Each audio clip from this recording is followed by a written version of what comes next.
ಶ್ರೀಕೃಷ್ಣ ಮತ್ತೆ ಅರ್ಜುನನ ಪ್ರಶ್ನೆಗೆ ಉತ್ತರ ಕೊಡ್ತಾ ಇದ್ದಾನೆ.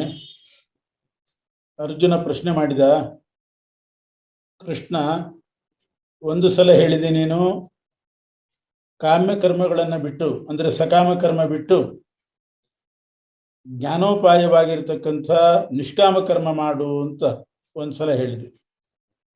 ಇನ್ನೊಂದ್ಸಲ ಹೇಳ್ತಿ ಯುದ್ಧ ಮಾಡು ಅಂತ ಮತ್ತೆ ಅದನ್ನು ಹೇಳ್ತಾ ಇದ್ದೆ. ತಸ್ಮಾತ್ ಯುದ್ಧಸ್ವ ಭಾರತ, ಇಲ್ಲೆಲ್ಲ ಯುದ್ಧ ಮಾಡು ಅಂತ ಹೇಳಿದ್ದೆ ನೀನು. ಅದು ಕಾಮ್ಯಕರ್ಮ, ಯುದ್ಧ ಅನ್ನೋದು ಕಾಮ್ಯಕರ್ಮ. ಯಾಕೆಂದ್ರೆ ಹತೋ ವಾ ಪ್ರಾಪ್ಸಿಸಿ ಸ್ವರ್ಗಂ ಜಿತ್ವಾ ವಾ ಭೋಕ್ಷಸೆ ಮಹೀಂ ಅಂತ ಯುದ್ಧದಲ್ಲಿ ಸತ್ರೆ ಸ್ವರ್ಗ, ಗೆದ್ರೆ ಭೂಮಿ, ಇಂಥ ಫಲ ಸಿಗ್ತದೆ, ಫಲದ ಆಸೆ. ಇನ್ನೊಂದ್ಸಲ ಹೇಳ್ತಿದ್ದಿ ದೂರೇಣ ಹ್ಯವರಂ ಕರ್ಮ ಬುದ್ಧಿಯೋಗ ಧನಂಜಯ, ಜ್ಞಾನೋಪಾಯವಾದ ನಿಷ್ಕಾಮ ಕರ್ಮಕ್ಕಿಂತ ಸಕಾಮ ಕರ್ಮ ಕನಿಷ್ಠ ಅಂತ ಇನ್ನೊಂದ್ಸಲ ಹೇಳ್ತಾ ಇದ್ದಿ.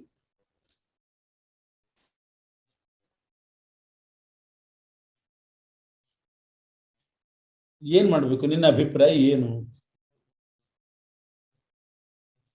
ಅಲ್ಲ, ಯುದ್ಧನೇ ಮಾಡು, ಅದನ್ನ ನಿಷ್ಕಾಮವಾಗಿ ಮಾಡು. ಅದು ಎರಡೂ ಆಗ್ತದೆ. ಇಚ್ಛೆಯಿಂದ ಕಾಮನೆ ಇಟ್ಟುಕೊಂಡು ಮಾಡಿದರೆ ಸಕಾಮ ಕರ್ಮ ಆಗ್ತದೆ ಯುದ್ಧ, ಇಚ್ಛೆ ಇಲ್ಲದೆ ಮಾಡಿದರೆ ನಿಷ್ಕಾಮ ಕರ್ಮ ಆಗ್ತದೆ. ಇದು ನಿನ್ನ ಅಭಿಪ್ರಾಯ ಇರಬಹುದು. ಈಗ ಯುದ್ಧವನ್ನೇ ಪರಮಾತ್ಮ ಪ್ರೀತಿ ಆಗಲಿ ಅಂತ ಮಾಡಿದರೆ ನಿಷ್ಕಾಮ ಕರ್ಮ, ಅದರಿಂದ ನಿಷ್ಕಾಮ ಕರ್ಮ ಶ್ರೇಷ್ಠ ಅಂತ ಹೇಳಿದ್ದು ಸರಿ. ಯುದ್ಧ ಮಾಡು ಅಂತ ಹೇಳೋದು ಸರಿ. ಯಾಕೆ ಯುದ್ಧವನ್ನೇ ನಿಷ್ಕಾಮ ಕರ್ಮವಾಗಿ ಮಾಡು, ಅದು ಎರಡು ರೀತಿಯೂ ಮಾಡ್ಲಿಕ್ಕೆ ಬರ್ತದೆ. ಕಾಮ್ಯಕರ್ಮ ಅಂತ ಇಟ್ಕೊಂಡು ಮಾಡ್ಬೋದು, ಹರಿಪ್ರೀತಿ ಆಗಲಿ ಅಂತ ನಿಷ್ಕಾಮವಾಗಿಯೂ ಮಾಡ್ಬೋದು. ಅದರಿಂದ ನಾನೇನು ನಿನ್ನನ್ನು ಕನ್ಫ್ಯೂಸ್ ಮಾಡ್ತಾ ಇಲ್ಲ. ಯುದ್ಧ ಮಾಡು, ನಿಷ್ಕಾಮನೆಯಿಂದ ಮಾಡು, ಹೀಗೆ ಅಭಿಪ್ರಾಯ.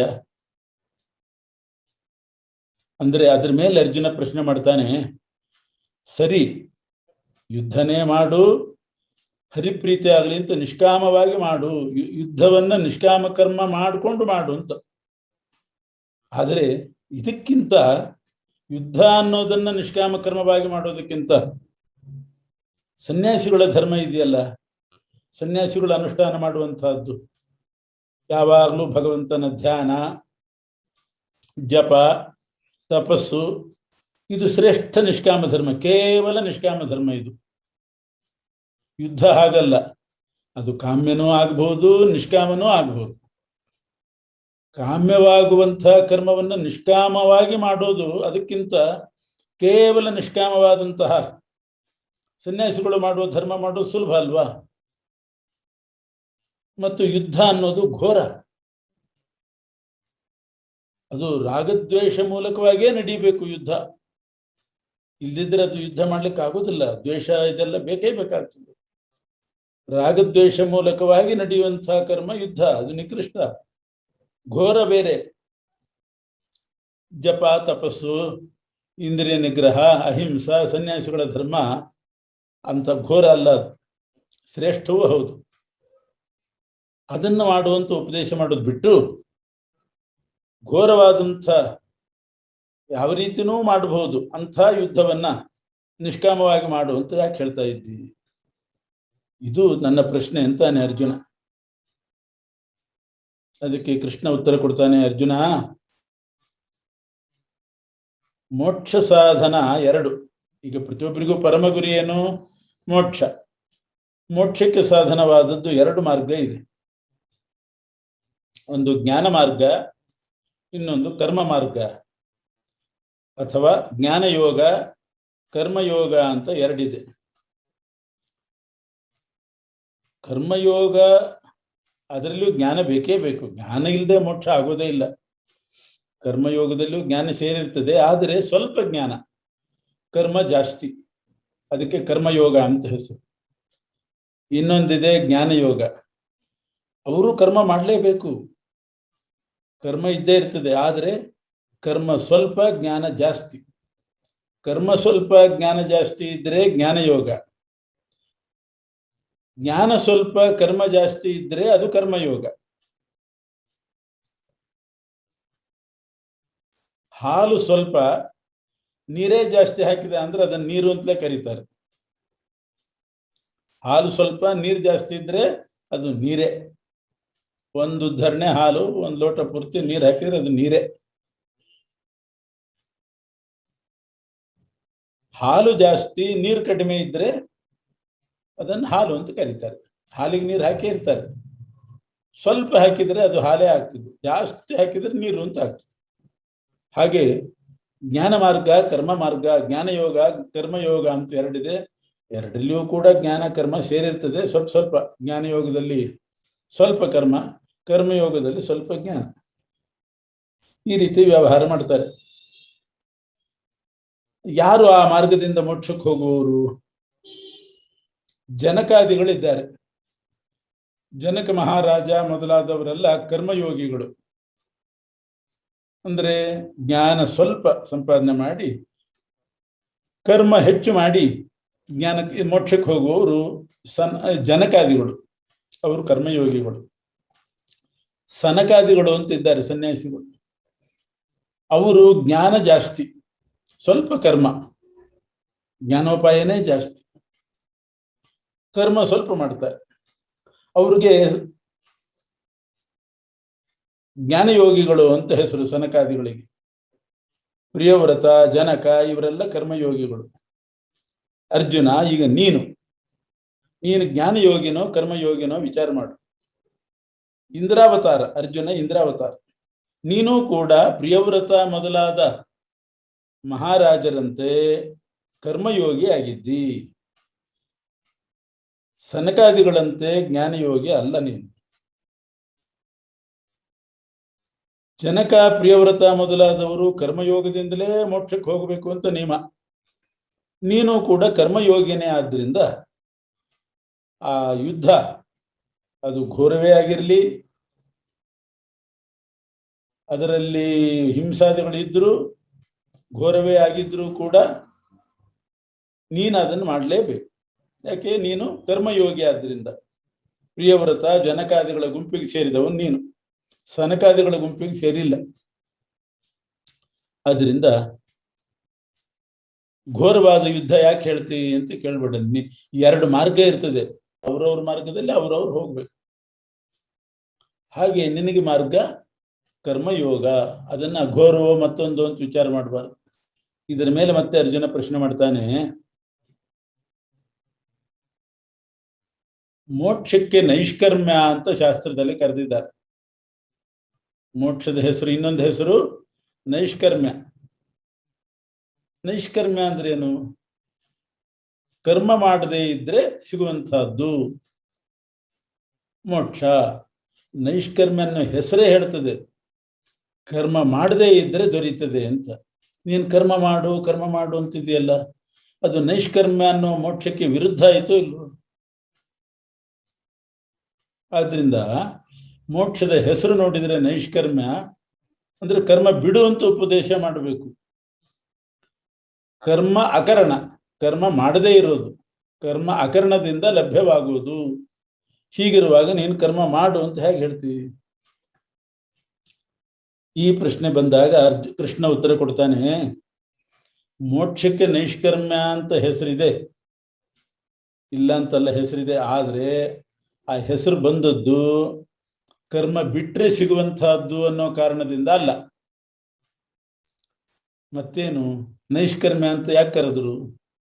ಸಕಾಮ ಕರ್ಮ ಬಿಟ್ರೆ ಮಾತ್ರ ಸಿಗುವಂತಹದ್ದು. ಸಕಾಮ ಕರ್ಮ ಮಾಡಿದರೆ ಸಿಗೋದಿಲ್ಲ, ಸಕಾಮ ಕರ್ಮ ಬಿಟ್ಟು ಪಡಿಬೇಕು. ಆದ್ರಿಂದ ನೈಷ್ಕರ್ಮ್ಯ ಅಂತ ಅದಕ್ಕೆ ಹೆಸರು. ಈ ಅಭಿಪ್ರಾಯದಿಂದ ನೈಷ್ಕರ್ಮ್ಯ ಶಬ್ದ ಬಂದಿದ್ದೇ ಹೊರತು ಕರ್ಮನೇ ಬಿಡೋದು ಅಂತ ಅರ್ಥ ಮಾಡಬಾರ್ದು. ಯಾಕೆಂದ್ರೆ ಕರ್ಮನೇ ಬಿಟ್ಟು ಮೋಕ್ಷ ಪಡೆಯೋದಾದ್ರೆ, ಈಗ ನಾವು ಮನುಷ್ಯರಿದ್ದೇವೆ, ಅನೇಕ ಜನ ಮನುಷ್ಯರು ದುಃಖ ಪಡ್ತಾ ಇರ್ತಾರೆ, ಸಂಸಾರದಲ್ಲಿ ದುಃಖ ಪಡ್ತಾ ಇದ್ದೇವೆ. ಹಿಂದೆ ನಮಗೆ ಎಷ್ಟೋ ಜನ್ಮ ಬಂದಿರ್ತದೆ, ಗಿಡ ಮರಗಳಾಗಿ ಹುಟ್ಟಿರ್ತೇವೆ. ಗಿಡ ಮರಗಳಿಗೆ ಏನಾದರೂ ಕರ್ಮ ಇದೆಯಾ? ಗಿಡ ಮರಗಳ ಜನ್ಮ ಬಂದಾಗ ಯಾವ ಕರ್ಮನೂ ಇಲ್ಲ. ಕರ್ಮ ಇಲ್ಲದೆ ಇದ್ದಾಗ ಸಿಗುವಂತಹದ್ದು ಮೋಕ್ಷ ಅಂತಾದರೆ ನಮಗೆ ಈ ಮನುಷ್ಯ ಜನ್ಮ ಬರ್ತಾನೇ ಇದ್ದಿಲ್ಲ. ಎಷ್ಟೋ ಬಾರಿ ಹಿಂದೆ ಗಿಡಮರಗಳಾಗಿ ಹುಟ್ಟಿದಾಗ ಕರ್ಮಕ್ಕೆ ಅಧಿಕಾರವೇ ಇಲ್ಲ, ಕರ್ಮಕ್ಕೆ ಅರ್ಹತೆನೇ ಇಲ್ಲ, ಕರ್ಮ ಮಾಡಿಲ್ಲ. ಕರ್ಮ ಅಕರಣದಿಂದ ಮೋಕ್ಷ ಸಿಗ್ತದೆ, ನೈಷ್ಕರ್ಮ್ಯ ಅಂತ ಹೆಸರು ಅಂತ ಆದ್ರೆ ಆ ಗಿಡಮರಗಳ ಜನ್ಮದಲ್ಲೇ ಮೋಕ್ಷ ಆಗಿಬಿಡ್ಬೇಕಾಗಿತ್ತು. ಆದರೆ ಮೋಕ್ಷ ಆಗಿಲ್ಲ ನಮಗೆ. ಈಗ ಪುರುಷ ಜನ್ಮ ಎತ್ತಿದ್ದೇವೆ, ಮನುಷ್ಯ ಜನ್ಮ ಎತ್ತಿದ್ದೇವೆ. ಇದರಿಂದ ಏನರ್ಥ ಆಗ್ತದೆ? ಕರ್ಮ ಅಕರಣದಿಂದ ಮೋಕ್ಷ ದೊರೆಯೋದಿಲ್ಲ. ಆ ರೀತಿಯ ಅಭಿಪ್ರಾಯದಿಂದ ನೈಷ್ಕರ್ಮ್ಯ ಅಂತ ಹೆಸರು ಬಂದದ್ದಲ್ಲ. ಇದು ನೈಷ್ಕರ್ಮ್ಯ ಅನ್ನೋ ಶಬ್ದ ಮೋಕ್ಷಕ್ಕಿದೆ. ಅದರ ವಿವರಣೆ ಮಾಡಿ ಕೃಷ್ಣ ಅರ್ಜುನನ ಸಂಶಯನ ಪರಿಹಾರ ಮಾಡಿದ. ಇನ್ನು ಮತ್ತೆ ಅರ್ಜುನ ಪ್ರಶ್ನೆ ಮಾಡ್ತಾನೆ, ಮೋಕ್ಷ ಅಂದ್ರೇನು? ಸಂಸಾರ ನಿವೃತ್ತಿ ಆಗಬೇಕು. ಸಂಸಾರದಿಂದ ನಿವೃತ್ತಿ ಆದರೆ ಮೋಕ್ಷ. ಸಂಸಾರ ಅನ್ನೋದು ಮರ ಇದ್ದ ಹಾಗೆ. ಆ ಸಂಸಾರ ವೃಕ್ಷ ಬೆಳಿತಾನೇ ಇರ್ತದೆ. ಅದು ನಿವೃತ್ತಿ ಆದಾಗ ಮೋಕ್ಷ. ಈ ಬಾಳೆಗಿಡ ಇದ್ದ ಹಾಗೆ. ಒಂದು ಬಾಳೆಗಿಡ ನಾಶ ಆಗುವಾಗ ಅದ್ರ ಜೊತೆಗೆ ಇನ್ನೊಂದು ಬಾಳೆಗಿಡ ಹುಡ್ತದೆ, ತಾನೇ ಹುಡ್ತದೆ. ಅದು ನಾಶ ಆಗುವಾಗ ಮತ್ತೊಂದು ಹುಡ್ತದೆ. ಹಾಗೆ ಒಂದಾದ್ಮೇಲೆ ಒಂದು ಶರೀರ ಬರ್ತಾನೇ ಇರ್ತದೆ ಸಂಸಾರ. ಈ ಸಂಸಾರ ನಿವೃತ್ತಿ ಆಗೋದೇ ಮೋಕ್ಷ. ಅದಕ್ಕೆ ನಿಷ್ಕಾಮ ಕರ್ಮ ಬೇಕಾಗಿಲ್ಲ ಅಂತ ಅರ್ಜುನನ ಪ್ರಶ್ನೆ. ಇಂಥ ಸಂಸಾರ ಮೇಲಿಂದ ಮೇಲೆ ಶರೀರಗಳನ್ನು ಪಡಿತಾ ಹೋಗೋದು, ಕ್ಲೇಶಕರವಾದ ಶರೀರ ಪಡಿತಾ ಹೋಗೋದು. ಇಂಥ ಸಂಸಾರ ನಿವೃತ್ತಿ ಆಗಬೇಕಾದ್ರೆ ನಿಷ್ಕಾಮ ಕರ್ಮ ಅನ್ನೋ ಉಪಾಯ ಬೇಕಾಗಿಲ್ಲ. ಮರ ಬೆಳೆಯೋದು ಯಾವುದರಿಂದ? ಬೀಜದಿಂದ. ಬೀಜ ಇದ್ರೆ ಮರ ಬೆಳೀತದೆ. ಆ ಬೀಜ ಉದುರಿತು ಮತ್ತೆ ಮರ ಬೆಳೀತದೆ. ಬೀಜವೇ ನಾಶ ಮಾಡಿಬಿಟ್ರೆ ಮರ ಬೆಳೆಯೋದೇ ಇಲ್ಲ, ಮರಕ್ಕೆ ಅವಕಾಶವೇ ಇಲ್ಲ. ಸಂಸಾರ ವೃಕ್ಷಕ್ಕೆ ಬೀಜ ಯಾವುದು? ಕರ್ಮ. ಕರ್ಮವೇ ಸಂಸಾರ ವೃಕ್ಷಕ್ಕೆ ಬೀಜ. ಆ ಕರ್ಮವನ್ನ ಬೀಜವನ್ನ ಬಿಟ್ಟುಬಿಟ್ರೆ, ನಾ ಕರ್ಮ ಮಾಡದೇ ಇದ್ರೆ ಅದು ನಾಶ ಆಗಿಬಿಟ್ರೆ ಬೀಜವೇ ಇಲ್ಲ. ಬೀಜ ಬಿತ್ತದೇ ಇದ್ರೆ ಮರ ಹೇಗೆ ಬರ್ಲಿಕ್ಕೆ ಸಾಧ್ಯ? ಕರ್ಮ ಅನ್ನುವಂಥ ಬೀಜವನ್ನ ನಾವು ಬಿತ್ತೋದೇ ಇಲ್ಲ, ಅಂದ್ರೆ ಕರ್ಮ ಮಾಡೋದೇ ಇಲ್ಲ. ಆವಾಗ ಸಂಸಾರ ವೃಕ್ಷ ತಾನಾಗಿ ನಿಂತು ಹೋಗ್ತದೆ, ಅದರ ಪ್ರವಾಹ ನಿಂತು ಹೋಗ್ತದೆ.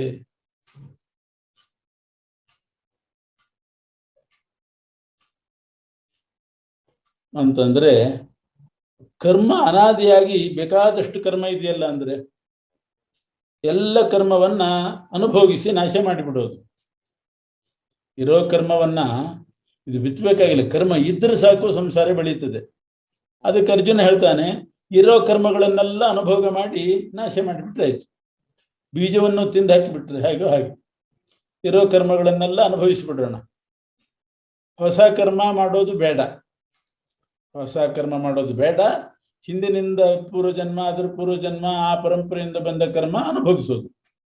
ನಾಶ ಆಯ್ತಲ್ಲ. ಅಂತಂದ್ರೆ ಇಲ್ಲ, ಅದು ಸಾಧ್ಯ ಇಲ್ಲ.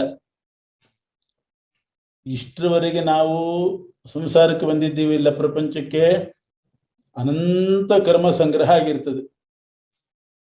ಹೌದು, ಅನಂತ ಕರ್ಮಗಳಿರ್ಲಿ, ಅದನ್ನು ಭೋಗಿಸಿದ್ರೆ ನಾಶ ಆಗ್ತದಲ್ಲ. ಭೋಗಿಸುವಾಗ ಹೊಸ ಕರ್ಮ ಮಾಡೋದು ಬೇಡ, ಬರೇ ಭೋಗಿಸ್ಬಿಡೋಣ ಅಂತಂದ್ರೆ ಈ ಕರ್ಮದ ಸ್ವಭಾವ ಹೇಗೆ ಅಂದ್ರೆ, ಕರ್ಮವನ್ನ ಭೋಗಿಸುವಾಗ ಆ ಭೋಗಿಸುವ ಕಾಲದಲ್ಲೇನೆ ಕರ್ಮ ಮಾಡಬೇಕಾಗ್ತದೆ. ಕರ್ಮ ಮಾಡದೆ ಕರ್ಮವನ್ನು ಭೋಗಿಸಲಿಕ್ಕೆ ಸಾಧ್ಯ ಇಲ್ಲ. ಕರ್ಮ ಮಾಡಿಕೊಂಡು ಹಿಂದಿನ ಕರ್ಮ ಭೋಗಿಸ್ಬೇಕು. ಸ್ತ್ರೀಯರಾಗ್ಲಿ ಪುರುಷರಾಗ್ಲಿ 14 ವರ್ಷ ದಾಟಿದ ಮೇಲೆ 14 ವರ್ಷ ದಾಟಿದ ಮೇಲೆ ಒಂದು ದಿವಸಕ್ಕೆ ಸುಮ್ಮನೆ ಬದುಕಿದ್ರು ಸಾಕು, ಏನೋ ಕರ್ಮ ಮಾಡದೆ ಹಿಂದಿನ ಕರ್ಮವನ್ನು ಅನುಭೋಗಿಸ್ತಾ ಬದುಕಿದ್ರು ಸಾಕು, 10 ಜನ್ಮಕ್ಕೆ ಬೇಕಾಗುವಷ್ಟು ಕರ್ಮ ಸಂಗ್ರಹ ಆಗ್ತದೆ. ಆವಾಗ ಕರ್ಮ ಅನುಭೋಗಿಸಿ ನಾಶ ಮಾಡಿ ಸಂಸಾರ ವೃಕ್ಷ ಬೆಳೆದೇ ಇರುವಂತೆ ಮಾಡ್ತೇವೆ ಅಂದ್ರೆ ಹೇಗೆ ಸಾಧ್ಯ? ಒಂದು ದಿನ ಭೋಗಿಸುವಾಗಲೇನೆ ಪ್ರಾಚೀನ ಕರ್ಮ, ಹಳೆ ಕರ್ಮ ಒಂದು ದಿನ ಭೋಗಿಸುವಾಗ 10 ಹೊಸ ಜನ್ಮಕ್ಕೆ ಬೇಕಾಗುವಷ್ಟು ಕರ್ಮ ಸಂಗ್ರಹ ಆಗ್ತದೆ. ಈ ಥರ ಇರುವಾಗ ಆ ಕರ್ಮವನ್ನು ಭೋಗಿಸುವಾಗ ಮತ್ತೆ 10 ಜನ್ಮಕ್ಕೆ ಬೇಕಾಗುವಷ್ಟು ಕರ್ಮ ಸಂಗ್ರಹ ಆಗ್ತದೆ. ಅದರಿಂದ ಅನುಭೋಗಿಸಿ, ಹೊಸ ಕರ್ಮ ಮಾಡದೇನೆ ಅನುಭೋಗಿಸಿ ನಾವು ಬೀಜವೇ ಇಲ್ಲದಂತೆ, ಕರ್ಮವೇ ಇಲ್ಲದಂತೆ ಮಾಡ್ತೀವಿ, ಸಂಸಾರ ವೃಕ್ಷ ತಾನಾಗೆ ನಿಂತು ಹೋಗ್ತದೆ ಅಂತ ಅನ್ನೋದು ಸಾಧ್ಯವೇ ಇಲ್ಲ. ಅಲ್ಲ, ಕರ್ಮಭೂಮಿಯಲ್ಲಿದ್ದು ಭೋಗಿಸಿದರೆ ಭೋಗಿಸುವಾಗ ಕರ್ಮ ಉತ್ಪತ್ತಿ ಆಗ್ತದೆ, 10 ಜನ್ಮಕ್ಕೆ ಬೇಕಾಗುವಷ್ಟು ಕರ್ಮ ಉತ್ಪತ್ತಿ ಆಗ್ತದೆ. ಸ್ವರ್ಗ ಅಥವಾ ನರಕಕ್ಕೆ ಹೋಗಿ ಅನುಭವಿಸಿದರೆ ಅದು ಕರ್ಮಭೂಮಿ ಅಲ್ಲ, ಕೇವಲ ಭೋಗ ಆಗಿ ನಾಶ ಆಗ್ತದೆ ಅಷ್ಟೆ. ಭೋಗಿಸುವಾಗಲೇ ಹೊಸ ಕರ್ಮ ಉತ್ಪತ್ತಿ ಆಗ್ತದೆ ಅಂತ ಕೃಷ್ಣ ಹೇಳಿದೆಯಲ್ಲ, ಅದು ಕರ್ಮಭೂಮಿಯಲ್ಲಿ ಆಗ್ಬಹುದು. ಸ್ವರ್ಗ ಅಥವಾ ನರಕಕ್ಕೆ ಹೋಗಿ ಕೇವಲ ಅನುಭವಿಸಿಬಿಟ್ರೆ ಮತ್ತೆ ಕರ್ಮ ಇಲ್ವಲ್ಲ ಅಂತಂದ್ರೆ, ಅದಕ್ಕೆ ಕೃಷ್ಣ ಹೇಳ್ತಾನೆ, ಸ್ವರ್ಗ ಅಥವಾ ನರಕಕ್ಕೆ ಹೋಗಿ ಭೋಗಿಸಿದರೂ ಕೂಡ ಆ ಕರ್ಮ ಪೂರ್ತಿ ಖರ್ಚಾಗೋದಿಲ್ಲ, ಪೂರ್ತಿ ಖರ್ಚಾಗೋದೇ ಇಲ್ಲ. ಪ್ರಾಪ್ನೋತ್ತೇವ ಶೇಷೇಣ ಮಾನುಷ್ಯಂ, ಅದರ ಶೇಷ ಉಳಿತದೆ. ತುಪ್ಪ ಅಥವಾ ಎಣ್ಣೆ, ಜೇನುತುಪ್ಪ ಇದ್ದ ಹಾಗೆ, ಒಂದು ಪಾತ್ರೆಯಿಂದ ಮತ್ತೊಂದು ಪಾತ್ರೆಗೆ ಹಾಕ್ತೇನೆ ಅಂತ ಎಷ್ಟು ಹಾಕಿದರೂ ಕೂಡ ಈ ಪಾತ್ರೆಯಲ್ಲಿ ಅದರ ಜಿಡ್ಡು ಉಳಿತದೆ. ಪಾತ್ರೆಯಿಂದ ಇನ್ನೊಂದು ಪಾತ್ರೆಗೆ ತುಪ್ಪ ಹಾಕಿದ್ರೆ ಈ ಪಾತ್ರೆಯಲ್ಲಿ ಜಿಡ್ಡು ಉಳಿತದ ಇಲ್ವ? ಜೇನುತುಪ್ಪ ಹಾಕಿದ್ರೆ ಇದರಲ್ಲಿ ಸ್ವಲ್ಪ ಉಳಿತದ ಇಲ್ವ? ಹಾಗೆ ಕರ್ಮ ಅನ್ನೋದು ನರಕ ಅಥವಾ ಸ್ವರ್ಗಕ್ಕೆ ಹೋಗಿ ಅನುಭವಿಸಿದರೂ ಕೂಡ ಪೂರ್ತಿ ಅನುಭವಿಸ್ಲಿಕ್ಕೆ ಆಗೋದಿಲ್ಲ, ಶೇಷ ಉಳಿದಿರ್ತದೆ. ಅಷ್ಟೊತ್ತಿಗೆ ಪುನಃ ಮನುಷ್ಯ ಜನ್ಮ ಬಂದ್ಬಿಡ್ತದೆ. ಆ ಶೇಷದಿಂದ ಉಳಿದಿರ್ತದಲ್ಲ ಕರ್ಮ, ಆ ಕರ್ಮ ಶೇಷದಿಂದ ಮನುಷ್ಯ ಜನ್ಮಕ್ಕೆ ಬರ್ತಾನೆ, ಕರ್ಮಭೂಮಿಗೆ ಬರ್ತಾನೆ. ಮತ್ತೆ ಕರ್ಮ ಪ್ರಾರಂಭ ಆಯ್ತು, ಕರ್ಮ ಪ್ರವಾಹ ಶುರುವಾಯಿತು.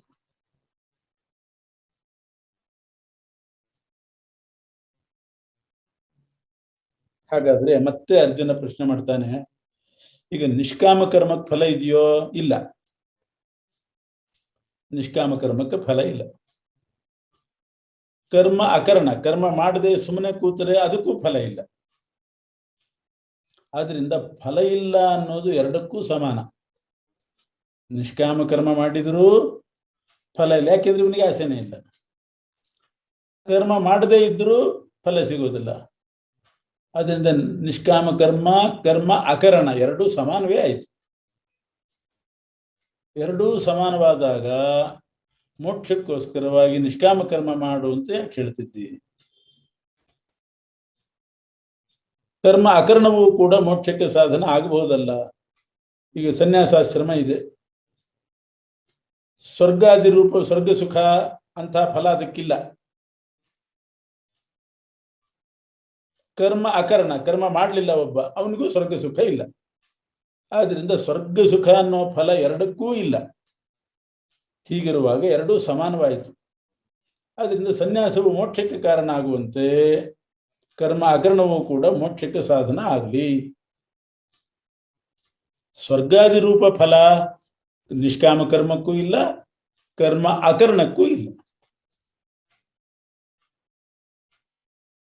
ಸ್ವರ್ಗಾದಿ ರೂಪ ಫಲ ಇಲ್ಲದಿದ್ರೂ ನಿಷ್ಕಾಮ ಕರ್ಮದಿಂದ ಮೋಕ್ಷ ಬರ್ತದೆ ಅಂತಾದರೆ ಕರ್ಮ ಅಕರ್ಣದಿಂದಲೂ ಮೋಕ್ಷ ಬರಲಿ.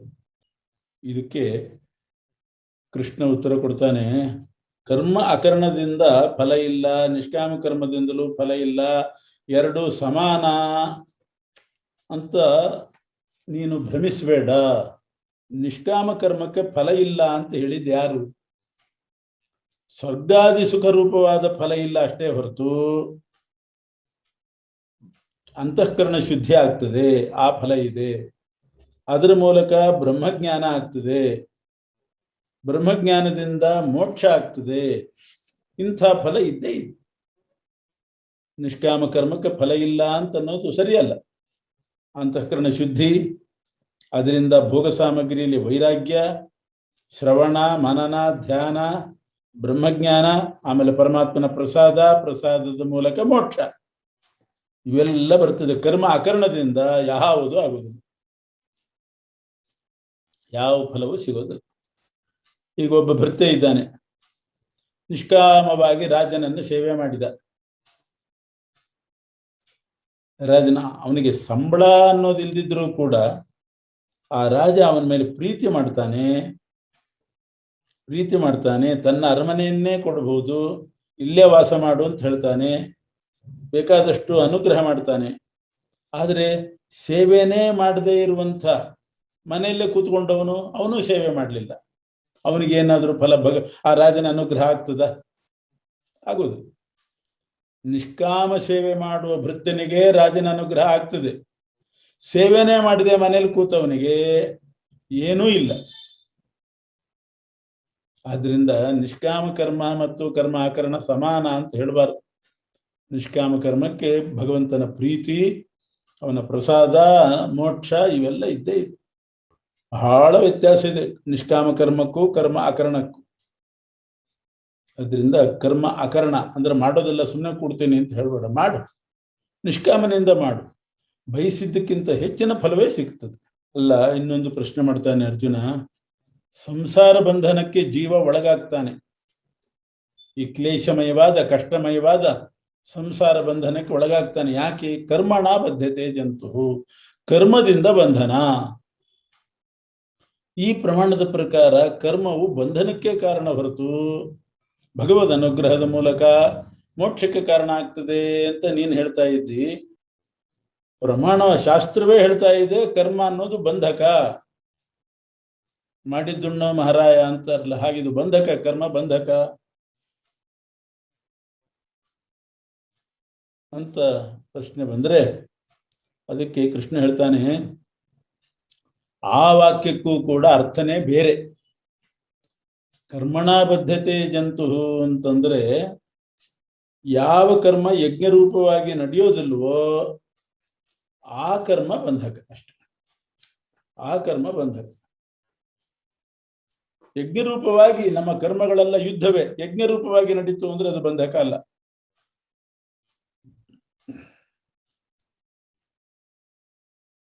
ಹಾಗಾಗಿ ಆ ವಾಕ್ಯಕ್ಕೆ ಅರ್ಥ ಬೇರೆ ಮಾಡಬೇಕು. ಕರ್ಮ ಬಂಧಕ, ಯಜ್ಞರೂಪವಾಗದೇನೆ ಸ್ವಾರ್ಥದಿಂದ ನಿಷಿದ್ಧ ಕರ್ಮ ಇಂಥದ್ದು ಮಾಡಿದರೆ ಅದು ಬಂಧಕ ಆಗ್ತದೆ. ಜೀವನವೇ ಒಂದು ಯಜ್ಞ. ಈ ಉಪನಿಷತ್ತು ಹೇಳುವಂತೆ ಇಡೀ ಜೀವನವನ್ನೇ ಯಜ್ಞ ರೂಪವನ್ನಾಗಿ ಮಾಡಿದಾಗ ಆ ಜೀವನದಲ್ಲಿ ಅವನ 100 ವರ್ಷ ಜೀವನದಲ್ಲಿ ನಡೆಯುವ ಕರ್ಮಗಳೆಲ್ಲ ಯಜ್ಞವೇ. ಅದು ಹೇಗೆ ಬಂಧಕ ಆಗ್ತದೆ? ಯಜ್ಞ ಬಂಧಕ ಅಲ್ಲ. ಮತ್ತು ನಹಿ ಕಶ್ಚಿತ್ ಕ್ಷಣಮಪಿ ಜಾತು ತಿಷ್ಠತ್ಯ ಕರ್ಮಕೃತ್. ಕರ್ಮ ಬಿಟ್ಟು ಕೂಡ್ತೇನೆ ಅಂತಂದ್ರೆ ಅದು ಪ್ರಾಕ್ಟಿಕಲ್ಲೇ ಅಲ್ಲ. ಯಾವ ಮನುಷ್ಯನಿಗೂ ಏನೋ ಕರ್ಮ ಮಾಡದೆ ಒಂದು ಕ್ಷಣ ಇರ್ಲಿಕ್ಕೆ ಸಾಧ್ಯ ಇಲ್ಲ. ಒಂದು ಕ್ಷಣ ಇರ್ಲಿಕ್ಕೆ ಸಾಧ್ಯ ಇಲ್ಲ. ಏನಾದ್ರೂ ಒಂದು ಕರ್ಮ ಮಾಡ್ತಾನೆ ಇರ್ತಾನೆ. ಏನೂ ಇಲ್ಲ ಅಂತಾದ್ರೆ ಶ್ವಾಸೋಚ್ಛ್ವಾಸ ಅನ್ನೋ ಕರ್ಮ ಅಂತೂ ನಡೆದೇ ನಡೀತದೆ. ಊಟಕ್ಕೋಸ್ಕರ ಕರ್ಮ ಅಂತೂ ಮಾಡಲೇಬೇಕಾಗ್ತದೆ. ವಿಹಿತವಾದ ಕರ್ಮ ಮಾಡದೇ ಇದ್ರು ತಿನ್ಲಿಕ್ಕೆ ಬೇಕಾದ ಕರ್ಮ ಅಂತೂ ಮಾಡಲೇಬೇಕಾಗ್ತದೆ. ಆದ್ದರಿಂದ ಕರ್ಮ ಮಾಡೋದಿಲ್ಲ ಅಂತನ್ನೋ ಮಾತೇ ಸರಿಯಲ್ಲ. ಕರ್ಮ ಮಾಡಲೇಬೇಕು. ಅದ್ರಲ್ಲಿ ವಿಹಿತವಾದ್ದನ್ನು ಮಾಡಿದ್ರೆ ಒಳ್ಳೇದು. ಮನಸ್ಸಿನಲ್ಲಿ ಮಾನಸಿಕ ಕರ್ಮಗಳು ನಡೀತಾ ಇರ್ತದೆ. ಹೀಗೆ ಕೃಷ್ಣ ಹೇಳಿದಾಗ ಅರ್ಜುನ ಮತ್ತೆ ಪ್ರಶ್ನೆ ಮಾಡ್ತಾನೆ, ಹಾಗಾದರೆ ಯಾವುದು ಬಿಡ್ಲಿಕ್ಕೆ ಸಾಧ್ಯ ಇಲ್ಲವೋ ಅಷ್ಟು ಕೆಲಸ ಮಾಡ್ತೇನೆ. ಈಗ ಜೀವನ ಬದುಕಲಿಕ್ಕೆ ಬೇಕಾದ ಕರ್ಮ, ಶ್ವಾಸೋಚ್ಛ್ವಾಸ, ಊಟಕ್ಕೆ ಬೇಕಾದ ಸಾಮಾನು ತರೋದು, ಅದೆಷ್ಟು ಬೇಕೋ ಅಷ್ಟು ಮಾಡ್ತೇನೆ. ಯುದ್ಧ, ಪಾಠ, ಪ್ರವಚನ ಇದೆಲ್ಲ ಯಾಕೆ ಮಾಡಬೇಕು? ಅದನ್ನು ಬಿಡ್ತೇನೆ. ಗುರುಗಳದ್ದು, ಹಿರಿಯರದ್ದು ಸೇವೆ ಅಂಥದ್ದೆಲ್ಲ ಬಿಟ್ಟರೆ ಆಯ್ತಲ್ಲ. ಎಷ್ಟು ಅನಿವಾರ್ಯವೋ ಅಷ್ಟು ಕರ್ಮ ಮಾತ್ರ ಮಾಡ್ತೇನೆ ನಾನು. ಉಳಿದಂತೆ ನಾನು ಯಾವ ಕರ್ಮನೂ ಮಾಡೋದಿಲ್ಲ ಅಂತಂದ್ರೆ ಅದಕ್ಕೆ ಕೃಷ್ಣ ಉತ್ತರ ಕೊಡ್ತಾನೆ, ಕರ್ಮ ಮಾಡದೆ ಅಂತಃಕರಣ ಶುದ್ಧಿ ಇಲ್ಲದೆ ಕರ್ಮ ಮಾಡಲಿಲ್ಲ ಅಂತ ಆದ್ರೆ, ವಿಹಿತ ಕರ್ಮ ಮಾಡಲಿಲ್ಲ ಅಂದ್ರೆ ಅಂತಃಕರಣ ಶುದ್ಧಿ ಆಗೋದಿಲ್ಲ. ಆದರೂ ಬಲಾತ್ಕಾರವಾಗಿ ನಾನು ಮೌನ ವ್ರತ ಮಾಡ್ತೇನೆ ಅಂತ ವಾಗೀಂದ್ರಿಯ, ಕೈಯಿಂದ ಏನೋ ಕೆಲಸ ಮಾಡೋದಿಲ್ಲ, ಎಷ್ಟು ಬೇಕು ಊಟ ಮಾತ್ರ ಮಾಡ್ತೇನೆ, ಬೇರೆ ಏನೋ ಮಾಡೋದಿಲ್ಲ, ಹೊಡೆಯೋದು ಬಡಿಯೋದು, ಹೀಗೆ ಎಲ್ಲಾ ಕರ್ಮೇಂದ್ರಿಯ ಜ್ಞಾನಿ ಅಂದರೆ ಕಣ್ಣು ಮುಚ್ಚಿಕೊಂಡೇ ಇರ್ತೇನೆ, ಕಣ್ಣಿಂದ ಏನೂ ನೋಡೋದಿಲ್ಲ. ಕಿವಿ ಮುಚ್ಚಿಕೊಂಡಿರ್ತೇನೆ, ಯಾವ ವಾರ್ತೆನೂ ಕೇಳೋದಿಲ್ಲ. ಈ ರೀತಿ ಎಷ್ಟು ಬೇಕೋ ಅಷ್ಟು ಮಾತ್ರ ಮಾಡಿಕೊಂಡು ಉಳಿದಂತೆ ಬೇರೆ ಇಂದ್ರಿಯಗಳಿಂದ ಯಾವ ಕೆಲಸನೂ ಮಾಡದೆ ಕೂತಿರ್ತೇನೆ ಅಂತಂದ್ರೆ ಅದು ಸಾಧ್ಯ ಇಲ್ಲ. ಯಾಕೆ ಅಂದರೆ ಕರ್ಮ ಮಾಡಲಿಲ್ಲ ಅಂತ ಆದರೆ, ವಿಹಿತ ಕರ್ಮ ಮಾಡಲಿಲ್ಲ ಅಂತ ಆದರೆ ಅಂತಃಕರಣ ಶುದ್ಧಿ ಆಗೋದಿಲ್ಲ, ಮನಸ್ಸು ಅಶುದ್ಧವಾಗಿ ಉಳ್ಕೋತದೆ. ಆವಾಗ ನಾವು ನಮ್ಮ ನಾಲಿಗೆ, ಕೈ, ಕಾಲು ಇವುಗಳನ್ನೆಲ್ಲ ಎಷ್ಟು ಭಾಷ್ಯೇಂದ್ರಿಯಗಳನ್ನ ನಿಗ್ರಹ ಮಾಡಿಟ್ರೂ ಕೂಡ ಮನಸ್ಸು ಮಾತ್ರ ತನ್ನ ಕೆಲಸ ಮಾಡ್ತಾನೇ ಇರ್ತದೆ. ಮನಸ್ಸು ಮಾತ್ರ ಮಾಡ್ತಾನೆ ಇರ್ತದೆ. ನಾನು ಇದನ್ನು ತಿನ್ನೋದಿಲ್ಲ ಅಂತ ಹಠ ಹಿಡಿದು ನಾಲಿಗೆಯನ್ನು ನಿಗ್ರಹ ಮಾಡಿ ಕೂತರೂ ಕೂಡ ಮನಸ್ಸು ತಿಂತಾ ಇರ್ತದೆ. ನಿಮ್ಮ ನಾಲಿಗೆ ತಿನ್ನಲಿಲ್ಲ ಅಷ್ಟೇ ಹೊರತು ಮನಸ್ಸು ತಿಂತದೆ. ಇದನ್ನು ನಾನು ಕುಡಿಯೋದಿಲ್ಲ ಅಂತ ಹಠ ಹಿಡಿದು ಕೂತರು ಮನಸ್ಸು ಕುಡಿತದೆ. ನೋಡೋದಿಲ್ಲ ಅಂತ ಕಣ್ಣು ಮುಚ್ಚಬಹುದು, ಮನಸ್ಸು ತೆರ್ಕೋತದೆ. ಕಣ್ಣು ಮುಚ್ಚಿದ್ರು ಮನಸ್ಸಿನಿಂದ ನೋಡ್ತಿರ್ತಾನೆ. ಒಂದು ಘಟನೆ ದೃಷ್ಟಾಂತವಾಗಿ ಕೊಡ್ತಿರ್ತಾರೆ. ಒಬ್ಬ ಆಸ್ತಿಕ ಅಂತ ಅನಿಸ್ಕೊಂಡವನು, ಇನ್ನೊಬ್ಬ ನಾಸ್ತಿಕ ಅಂತ ಅನಿಸ್ಕೊಂಡವರು ಒಂದ್ ಕಡೆ ಒಟ್ಟಿಗೆ ಪ್ರಯಾಣ ಮಾಡಿದ್ರಂತೆ. ದಾರಿಯಲ್ಲಿ ಮಳೆ ಶುರುವಾಯಿತು. ಮಳೆ ಬಂದಾಗ ಆ ಬೀದಿಯ ಪಕ್ಕದಲ್ಲೇ ನೋಡಿದ್ರು ಒಂದು ದೇವಾಲಯ ಇತ್ತಂತೆ. ಆಸ್ತಿಕ ಅಂತ ಅನಿಸ್ಕೊಂಡವನು ನಾನು ದೇವಾಲಯಕ್ಕೆ ಹೋಗಿ ಅದರೊಳಗೆ ನಿಂತ್ಕೋತೇನೆ, ಮಳೆ ನಿಲ್ಲೋ ತನಕ ದೇವಾಲಯದಲ್ಲಿ ಇರ್ತೇನೆ ಅಂತ ದೇವಾಲಯಕ್ಕೆ ಹೋದಂತೆ. ಆ ಬೀದಿಯ ಈ ಕಡೆ ಬದಿಯಲ್ಲಿ ಒಂದು ವೇಶ್ಯಾಗೃಹ, ಒಬ್ಬ ವೇಶ್ಯೆಯ ಮನೆ. ನಾಸ್ತಿಕ ಅಂತ ಅನಿಸ್ಕೊಂಡಂಥ ವ್ಯಕ್ತಿ ನಾನು ಆ ವೇಶ್ಯಾಗೃಹಕ್ಕೆ ಹೋಗ್ತೇನೆ, ಅಲ್ಲಿ ನಾನು ಮಳೆ ನಿಲ್ಲೋ ತನಕ ಅಲ್ಲಿ ಸೇರ್ಕೋತೇನೆ ಅಂತ ಅವನು ಅಲ್ಲಿ ಹೋದನಂತೆ. ಆ ವೇಶ್ಯಾಗೃಹಕ್ಕೆ ಹೋದವನು ಕಾಲೇನೋ ವೇಶ್ಯಾಗೃಹಕ್ಕೆ ಹೋಗಿದೆ, ಆದರೆ ಮನಸ್ಸಿನಿಂದ ದೇವರನ್ನೇ ಚಿಂತನೆ ಮಾಡ್ತಿದ್ದಂತೆ. ಅವನು ದೇವಾಲಯಕ್ಕೆ ಹೋದ, ದೇವರ ಧ್ಯಾನ ಮಾಡ್ತಾ ಇರ್ತಾನೋ ಏನೋ, ನಾನು ಹಾಗೆ ಮಾಡ್ಲಿಲ್ವಲ್ಲ ಅಂತ ಅದು ಇವನಿಗೆ ಯೋಚನೆ. ದೇವಾಲಯಕ್ಕೆ ಹೋದವನು ಯೋಚನೆ ಮಾಡಿದ್ನಂತೆ, ಅಯ್ಯೋ ನಾನು ದೇವಾಲಯಕ್ಕೆ ಬಂದ್ಬಿಟ್ಟೆ, ಅವನಂಗೆ ವೇಶ್ಯಾಗೃಹಕ್ಕೆ ಹೋದ್ರೆ ನಾನು ಅಲ್ಲಿ ಸುಖ ಅನುಭವಿಸಬಹುದಾಗಿತ್ತು ಅಂತ ಇವನು ಅನ್ಕೊಂಡಂತೆ. ಇಂದ್ರಿಯ ಏನೋ ಈ ಕಡೆ ಹೋಗಿದೆ, ಆದ್ರೆ ಮನಸ್ಸು ಆ ಕಡೆ ಹೋಗಿದೆ. ಅವನದ್ದು ಇಂದ್ರಿಯ ಆ ಕಡೆ ಹೋಯ್ತು, ಮನಸ್ಸು ಈ ಕಡೆ ಬಂತು. ಎಲ್ಲ ಇಂದ್ರಿಯಗಳನ್ನ ನಿಗ್ರಹ ಮಾಡಿ ನಾನು ವಿಹಿತ ಕರ್ಮ ಮಾಡದೇನೆ ಇಂದ್ರಿಯಗಳನ್ನು ಮಾತ್ರ ನಿಗ್ರಹ ಮಾಡಿಕೊಂಡು ಕೂಡ್ತೇನೆ ಅಂದ್ರೆ ಅವನನ್ನು ಡಾಂಭಿಕ, ಮಿಥ್ಯಾಚಾರ ಅಂತಾರೆ. ಯಾಕೆಂದ್ರೆ ಮನಸ್ಸು ಹೋಗಿರ್ತದೆ, ಇಂದ್ರಿಯಗಳು ಹೋಗದಿದ್ರು ಮನಸ್ಸು. ಯಾಕೆಂದ್ರೆ ಮನಸ್ಸು ಶುದ್ಧ ಆಗಿಲ್ಲ. ಮನಸ್ಸು ಯಾಕೆ ಶುದ್ಧ ಆಗಿಲ್ಲ? ವಿಹಿತ ಕರ್ಮ ಮಾಡಿಲ್ಲ. ಆಯಾ ಆಶ್ರಮಗಳಿಗೆ, ಆಯಾ ವರ್ಣಗಳಿಗೆ ವಿಹಿತವಾದ ಕರ್ಮ ಮಾಡಿದರೆ ಮನಃಶುದ್ಧಿ. ಮನಃಶುದ್ಧಿ ಇಲ್ದೇನೆ ಬರೇ ಇಂದ್ರಿಯಗಳನ್ನ ನಿಗ್ರಹ ಮಾಡಿ ಕೂತ್ಕೊಂಡ್ರೆ ಏನು ಉಪಯೋಗ ಬಂತು? ಅದರಿಂದ ಇಂದ್ರಿಯಗಳನ್ನ ಬಿಡಬೇಕು, ಮನಸ್ಸನ್ನ ತಡಿಬೇಕು. ಮನಸ್ಸನ್ನ ಬಿಟ್ಟು ಇಂದ್ರಿಯಗಳನ್ನು ಮಾತ್ರ ತಡೆದು ಕೂತ್ಕೊಂಡ್ರೆ ಅದೇನು ಉಪಯೋಗ ಇಲ್ಲ. ಅವನು ಡಾಂಭಿಕ, ಮಿಥ್ಯಾಚಾರ ಅಂತ ಅನಿಸ್ಕೋತಾನೆ. ಮನಸ್ಸೇ ಪ್ರಧಾನ. ಬಂಧ ಮೋಕ್ಷಗಳಿಗೆ, ಬಂಧನಕ್ಕೂ ಮತ್ತು ಮೋಕ್ಷಕ್ಕೆ ಮನಸ್ಸೇ ಪ್ರಧಾನ. ಅದನ್ನ ನಿಗ್ರಹ ಮಾಡಬೇಕಾದ್ರೆ ವಿಹಿತ ಕರ್ಮ ಮಾಡಲೇಬೇಕು. ಆವಾಗ ಮನಸ್ಸು ಶುದ್ಧಿ ಆಗ್ತದೆ. ನಾವು ಯಜ್ಞ ಮಾಡೋದಿಲ್ಲ, ಬದುಕಲಿಕ್ಕೆ ಎಷ್ಟು ಬೇಕೋ ಅಷ್ಟು ಮಾಡ್ತೀವಿ, ಬೆಳಿತೀವಿ, ಕೃಷಿ ಮಾಡ್ತೇವೆ, ಬೆಳಿತೇವೆ, ಧಾನ್ಯಗಳಿಂದ ಬೇಯಿಸಿ ಅನ್ನ ತಿಂತೇವೆ, ಉಸಿರಾಡ್ಕೊಂಡಿರ್ತೀವಿ ಅಷ್ಟೇ. ಯಜ್ಞ ಕುಂಡ ಹಾಕಿ, ಅಗ್ನಿಕುಂಡ ಹಾಕಿ, ಹೋಮ ಹವನ ಇದನ್ನೆಲ್ಲ ಯಾಕೆ ಮಾಡಬೇಕು? ಅದೇನು ಅನಿವಾರ್ಯ ಅಲ್ಲ. ಹಂಗೆಲ್ಲ ಕೇಳಬಾರ್ದು. ಯಾಕೆಂದ್ರೆ ಈಗ ಬದುಕಲಿಕ್ಕೆ ಎಷ್ಟು ಬೇಕೋ ಅಷ್ಟು ಮಾಡಬೇಕಾದ್ರೂ ಈ ಯಜ್ಞ ನಡಿಲೇಬೇಕಾಗ್ತದೆ. ಬದುಕಬೇಕಾದ್ರೆ ಕೃಷಿ ಮಾಡಬೇಕಲ್ಲ. ಕೃಷಿ ಮಾಡುವಾಗ ಭೂಮಿ ಉಳಬೇಕು, ಎಷ್ಟು ಕ್ರಿಮಿಕೀಟಗಳು ಸಾಯ್ತಾವೆ. ಆಮೇಲೆ ಆ ಕೊಯ್ಲು ಬಂದಾಗ ಅಂದ್ರೆ ಬೆಳೆಗಳನ್ನ ತೆಗೆಯುವಾಗ ಅಲ್ಲಿ ಎಷ್ಟು ಕ್ರಿಮಿಕೀಟಗಳು ಸಾಯ್ತಾವೆ. ಧಾನ್ಯಗಳನ್ನು ಬೀಸುವಾಗ, ಕುಟ್ಟುವಾಗ, ಬೇಯಿಸುವಾಗ, ಹುರಿಯುವಾಗ ಆವಾಗ ಎಷ್ಟು ಕ್ರಿಮಿಕೀಟಗಳು ಸಾಯ್ತದೆ. ಇದೆಲ್ಲ ಹಿಂಸೆ ಆಯ್ತೋ ಇಲ್ವೋ? ಇದನ್ನೆಲ್ಲ ಮಾಡದೇನೆ ಈ ಊಟ ಶ್ವಾಸೋಚ್ಛ್ವಾಸಕ್ಕೆ ಎಷ್ಟು ಬೇಕೋ ಅಷ್ಟು ಮಾಡ್ಕೊಂಡಿರ್ತೇನೆ ಅಂತ ಹೇಳಲಿಕ್ಕೆ ಆಗ್ತದ? ಅಷ್ಟು ಮಾಡಬೇಕಾದ್ರೂ, ಶ್ವಾಸೋಚ್ಛ್ವಾಸ ಮಾಡಬೇಕಾದ್ರೂ ಊಟ ಮಾಡಬೇಕು. ಊಟ ಮಾಡಬೇಕಾದ್ರೆ ಈ ಹಿಂಸೆ ನಡೀತದೆ, ಪಾಪ ಬಂದೇ ಬರ್ತದೆ. ಆವಾಗ ಮನಸ್ಸು ಶುದ್ಧಿ ಆಗೋದು ಹೇಗೆ? ಅದರಿಂದ ಇಂಥ ಪಾಪ ಪರಿಹಾರಕ್ಕೆ ಯಜ್ಞ ಅಂತ ಮಾಡಲೇಬೇಕು. ಪ್ರಾಯಶ್ಚಿತ್ತ ರೂಪವಾಗಿ ಯಜ್ಞಗಳನ್ನು ವಿಧಾನ ಮಾಡಿದ್ದಾರೆ. ಆದ್ದರಿಂದ ಯಜ್ಞ ಮಾಡಲೇಬೇಕು. ಇಂಥ ಯಜ್ಞಗಳನ್ನು ಮಾಡದೇ ಇದ್ರೆ ಆವಾಗ ಪಾಪ ಬಂದ್ಬಿಡ್ತದೆ. ಆ ಯಜ್ಞ ನಡಿಬೇಕಾಗಿದ್ರೆ ಎಲ್ಲರೂ ಅವರವ್ರ ಪಾಲಿನ ಕರ್ತವ್ಯ ಅವರು ಮಾಡಿದ್ರೇನೆ ಯಜ್ಞಗಳು ನಡೆಯೋದು. ಮತ್ತು ಕೃಷ್ಣ ಹೇಳ್ತಾನೆ, ಭಗವಂತ ಪ್ರಪಂಚ ಸೃಷ್ಟಿ ಮಾಡುವಾಗ ಯಜ್ಞಗಳನ್ನು ಜೊತೆಗೆ ಸೃಷ್ಟಿ ಮಾಡಿದ್ದಾನೆ. ಬರೇ ಪ್ರಜೆಗಳನ್ನು ಸೃಷ್ಟಿ ಮಾಡಲಿಲ್ಲ, ಯಜ್ಞಗಳನ್ನು ಜೊತೆಗೆ ಮಾಡಿಬಿಟ್ಟ. ಅಂದರೆ ನೀವು ಯಜ್ಞ ಮಾಡಿಕೊಂಡೇ ಬದುಕ್ರಿ, ಇಲ್ಲದೆ ಇದ್ರೆ ಪಾಪಿಗಳಾಗ್ತೀರಿ.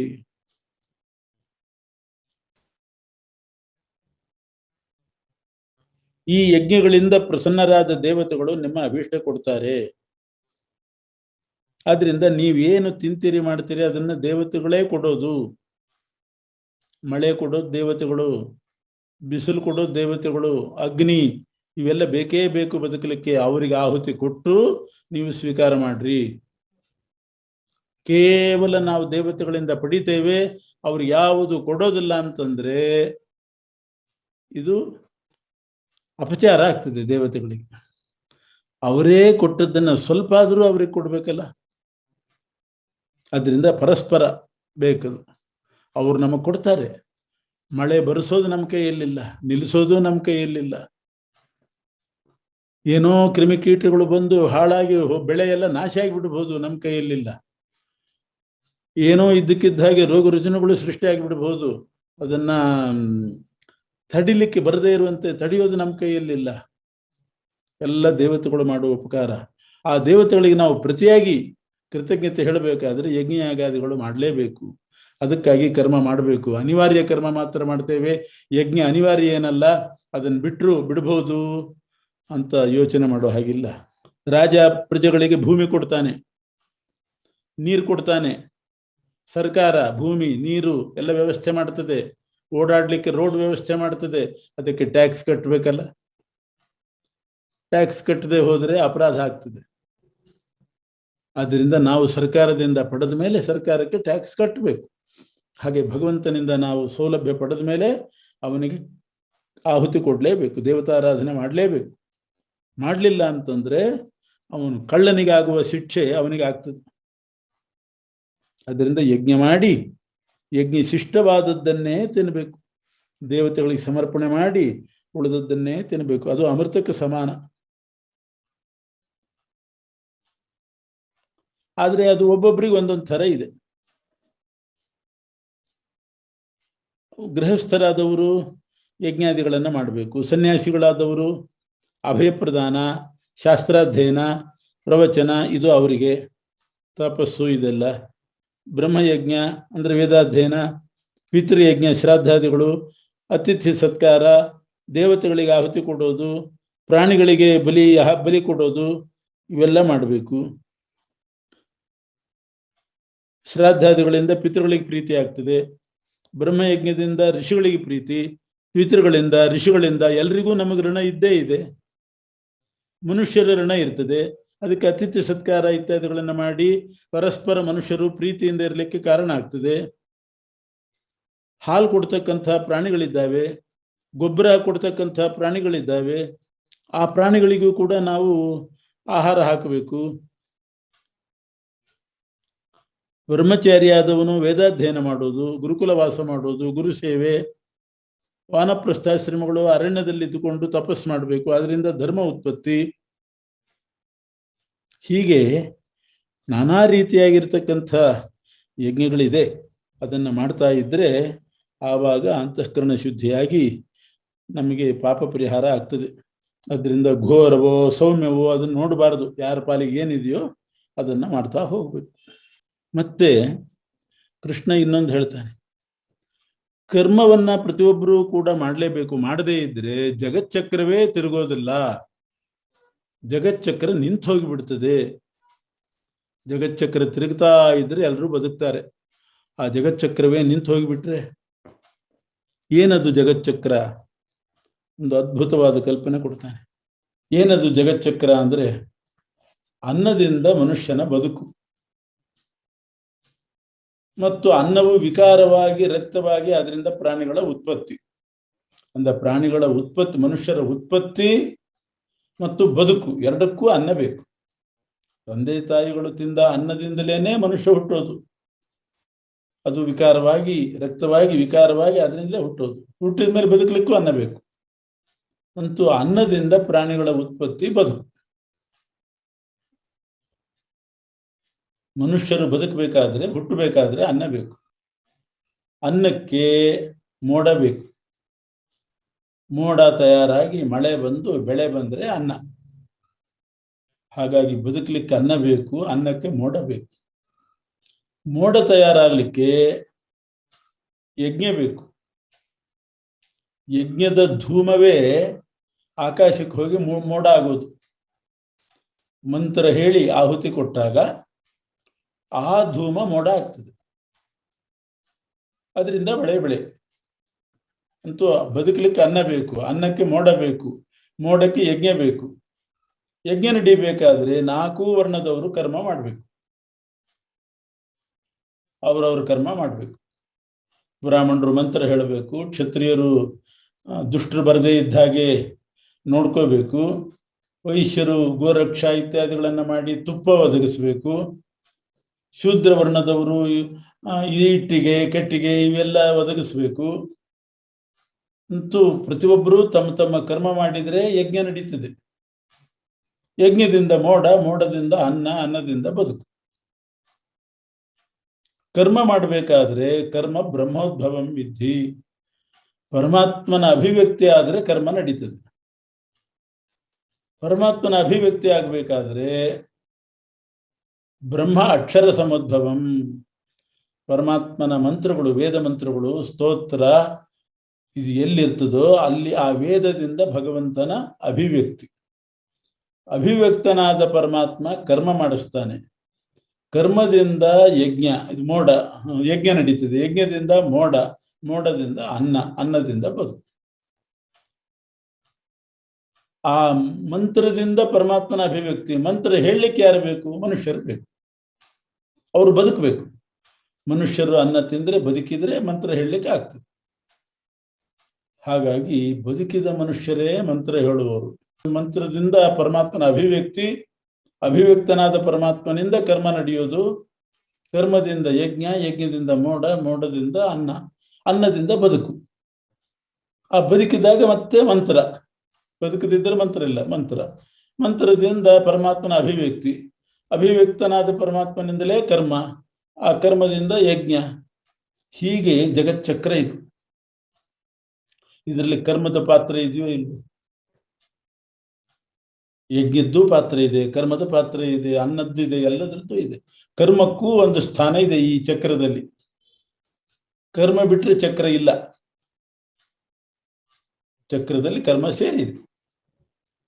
ಈ ರೀತಿಯಾದಂಥ ಚಕ್ರ ತಿರುಗಬೇಕಾದ್ರೆ ಪ್ರತಿಯೊಬ್ಬರು ಕರ್ಮ ಮಾಡಲೇಬೇಕು. ಕರ್ಮ ಅಕರ್ಣದಿಂದ ಜಗಚ್ಚಕ್ರ ತಿರುಗೋದಿಲ್ಲ.